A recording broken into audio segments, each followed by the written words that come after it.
So recently I made a video of how I got the Sigma 24-70, the first version for my Sony cameras, and somebody had a good question.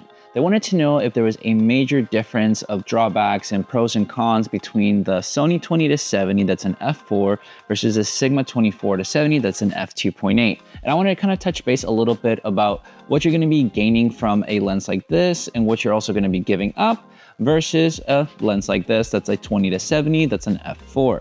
So personally, I recently wanted to get this lens because I wanted to have something that was a little bit smaller than my 35-150 when I wanted to bring something that had a good range, but it wasn't an f4. I love this lens. It's an f4, it's a 20-70, so it has a really great range, which means that I'm gonna have to be giving up obviously that f2.8 that this lens can have to get a little bit more of range from the 20-70, but having a smaller lens. When it comes down to the Sony lens, this is a great lens to be for like a one type shop of style of lens, despite of it being an f4. The reason why I got this lens is because of the range from 20-70. I can use it for vlogging, for B-roll, for photos and everything, even for low light capabilities, because if I'm shooting a lot of video, I'll be using my A7S III or my ZV-E1, which has the dual native ISO of 640 to the 12,800 when I shoot in S-Log3. And for me, that's perfectly fine because when I'm doing mainly video, I'm not really worried too much about any like bokeh or anything like that, because most of the time I want things to be sharp and in focus and ready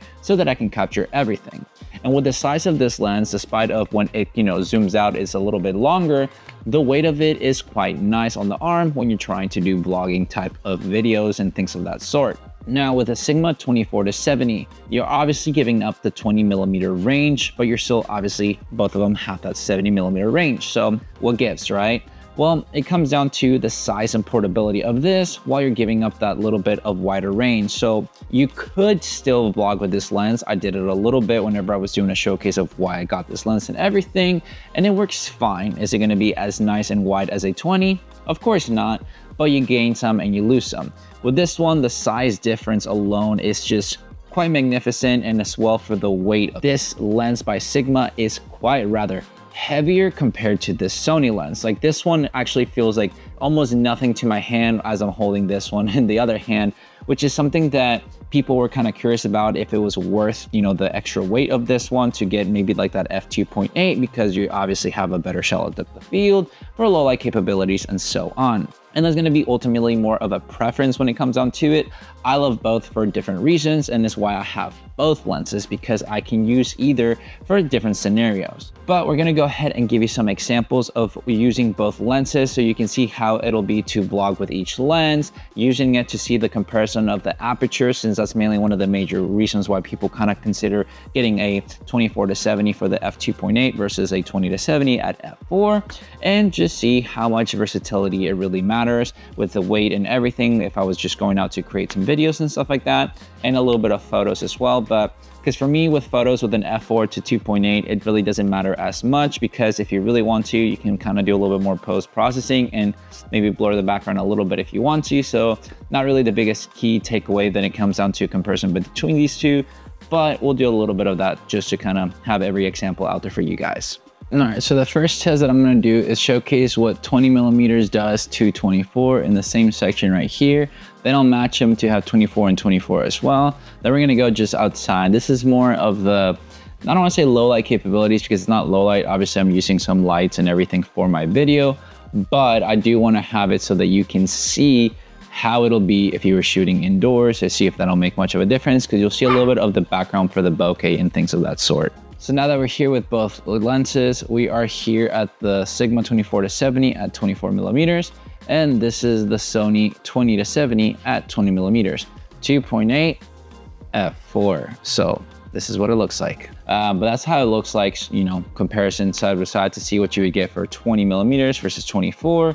So you get a little bit of an idea when it comes down to that. So now we're shooting at 24mm on both lenses. We got the Sigma right here, 24mm, f2.8, and then the Sony at 24mm f4. So you can see a little bit of perhaps a difference of what the shallow depth of field might look because of the 2.8 versus the f4. This is something that I would be shooting this way, so I can kind of get a little bit of how the blurred background would be. Obviously, the closer you are to certain things, you might get a more of a definition into the bokeh, but you know, gotta just be as much as you can to see if there's not much of a difference. I don't know. There you go. You get my awkwardness this way. So this is a shooting both at 24 millimeters as I'm outside with the f2.8 right here from the Sigma, and then the Sony a7 IV with the Sony 20-70 at 24 millimeters at f4. This is the comparison, how it looks, because in a bit, I'm going to zoom in to show you how it'll look with a little bit more of the compression to get an idea of the bokeh in that aspect. I'm gonna go more from the 50 and then the 70 just to kind of get those more of the type of mid telephoto range style where you would get actually more compression to see how the bokeh looks. So now we got both at 50 millimeters. We got the Sigma at 50 millimeters f2.8 and then the Sony at 50 millimeters at f4. So you can see a little bit of the background, I guess, compression with a little bit of the bokeh, if you can tell that much of a difference, to showcase a little bit more of that up closer kind of style, because in a bit, I'll try to do more of the compression as well with the 70 millimeters, but we're gonna go with this one this way so you can see a little bit.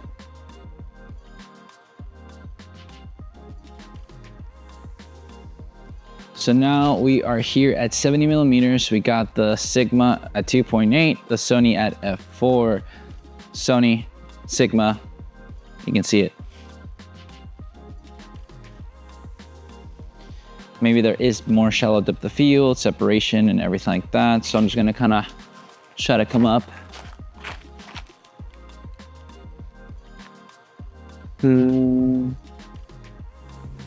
So you can see a little bit of the bokeh from both lenses. We got the Sigma over here at 70 millimeters f2.8, and we got the Sony at 70 millimeters f4. Can we see any bokeh difference?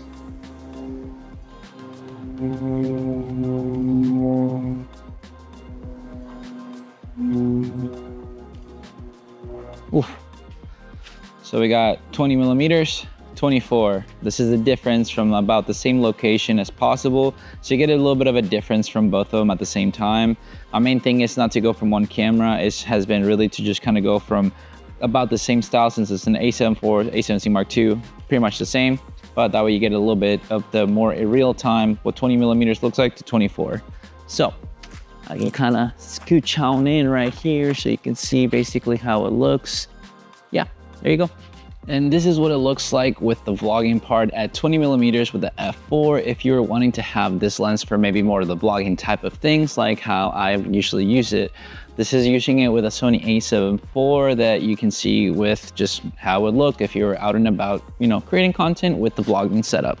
And now this is at 24 millimeters with the Sigma at f2.8. So you can see a little bit of the difference of having to do, you know, a little bit out wide with my arm kind of stretching out. If you can kind of see, this is, you know, going all the way over here, having to stretch it out, but you get the shallower depth of field kind of. So it'll be just your choice to know if you want that 24 or 20 with the 2.8 or f4. But here's the vlogging part.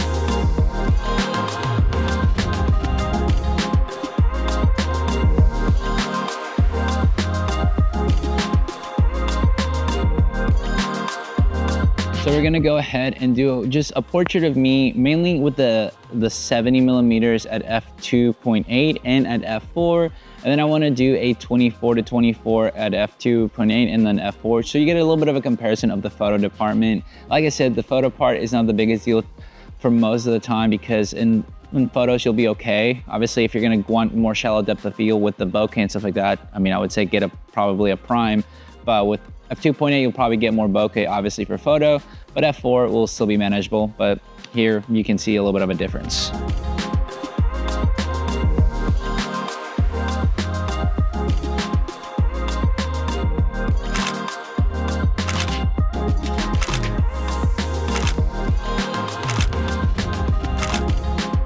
And we're back from comparing both of these lenses. Now, it's gonna be a big kind of more, you know, preference when it comes down to using these lenses. You're gonna have to realize that you're gonna have to give up something to gain something and lose something to, you know, try to get something else different between these two lenses. For me personally, like I said, I love both lenses because I got them for different reasons. I have been loving using my 24-70 ever since I got it because you get that 2.8 and you have good range of 24-70. Is it as wide as I would love it to be? Of course not. It'd be great to have a 20-70 in this size with an f2.8, but realistically, I don't think that's gonna be happening, at least not anytime soon. There's a reason why I haven't seen anybody else do it, because even this, you know, Tamron 28-75 is a 28-75. I do have their 20-40, but it stops at a 40. So you gotta pick and choose your battles when it comes down to it. For image and everything, I think they're both really great kind of type of lenses. I don't think it really matters too much to me personally.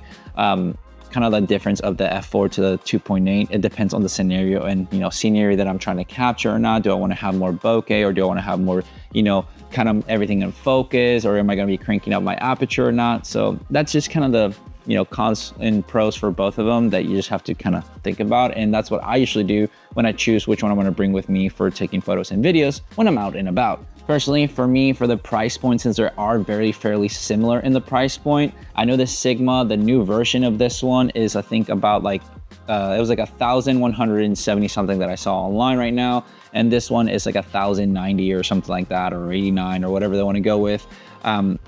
So is it a major difference when it comes down to the price point for either of these lenses? Not really. I mean, you can find them used, if anything, too. So if you want to save some money to see which one would work best, go for it that way. That's what I did personally for even both of these lenses. I bought them used. So it just has to become what you would want out of each lens to know what would work best for you. Are you going to want to have a little bit of a bigger lens that has a 24-70 at a 2.8, or are you willing to go a little bit more condensed with the 20-70 to have more range, but have a higher aperture to have that f4, which you have to decide if it's worth having, you know, that 2.8, because you're going to have to, you know, compensate a little bit for it. But yeah, that's basically when it comes down to the differences and the, you know, the pros and cons for both of these lenses. Hopefully this video will help you out to know if it's going to be the right choice to go with either of these lenses, or maybe something else that, you know, you started seeing with this one that wasn't for you. I would love to know your thoughts when it comes down to either of these lenses. Which one would you pick and why? Maybe it'll help anybody else, you know, struggling to debate and, you know, see which one they want to get. So go ahead, leave a comment down below. Let's get some discussions going. And, you know, that's just how it works with this community. You got to just share and care, because people have different experiences and that could relate maybe to you of what you're trying to create. And that way it'll make your decision a lot easier when picking a lens. But with all that said and done, guys, thank you so much for watching this video. Make sure to like and subscribe to this video with a friend. I'll catch you guys in the next one. See ya.